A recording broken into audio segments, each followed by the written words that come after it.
Alors, dans cet exercice, on te demande de découper deux rectangles de papier de 12 cm et 20 cm. Donc, moins 12, c'est le côté en rouge et 20, le côté en bleu. Et on te demande de faire deux cylindres circulaires droits, sans fond, sans couvercle et sans recouvrement, mais différents. Alors, comment faire? Une première manière, c'est de venir ici rapprocher les deux bords rouges l'un contre l'autre. Et du coup, ça nous donne ce cylindre ici.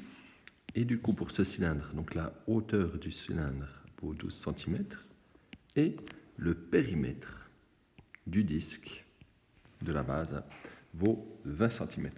Et l'autre manière, c'est de venir rapprocher les deux bords bleus l'un contre l'autre.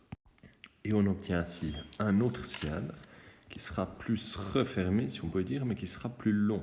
Et dans ce cas-là, donc, ça sera la hauteur du cylindre qui vaudra 20 cm et le périmètre du cylindre qui vaut 12 cm. On te demande s'ils ont les mêmes volumes. Pour calculer le volume d'un cylindre, il vaut quoi? Il faut la hauteur du cylindre, là on l'a, 20 cm, ici aussi, mais il faut le rayon aussi. Et le problème, c'est que là, on n'a pas le rayon. Par contre, on sait que le périmètre du disque, il vaut 20 cm. Donc à partir de là, on peut retrouver le rayon. Si le périmètre il vaut 20 cm, et puis que pour calculer le périmètre, on fait 2 fois pi fois r, c'est une petite équation, on transforme en isolaire. Donc r, c'est 20 divisé par 2pi, ce qui donne 3,18 cm. Et pour le deuxième cylindre, c'est la même chose. Ici, r, je vais mettre R2, je ne le connais pas, mais à partir du périmètre qui vaut 12, je peux le trouver. Donc exactement comme avant, pour calculer le périmètre qui vaut 12 cm, je fais 2 fois pi fois R2, comme ça, un autre rayon que celui-là, d'où le 2. Donc le R2, je fais 12 divisé par 2pi, ce qui me fait 1,91 cm. Et maintenant, j'ai tout ce qu'il faut pour calculer C de volume. Je calcule C de volume, donc ça je l'ai appelé le volume 1, ce cylindre c'est le numéro 2.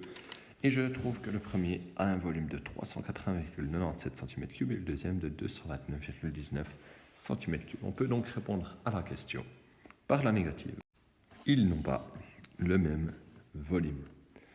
Et tu pourrais refaire la même chose avec deux autres cylindres où tu pars d'un rectangle ici qui aurait la même aire. Donc l'aire ici, c'est 12 fois 20, c'est-à-dire 240 cm². Tu trouves un autre rectangle de 240 cm², par exemple 24 par 10. Puis tu fais la même chose et puis tu pourras voir que non, ils n'ont pas le même volume.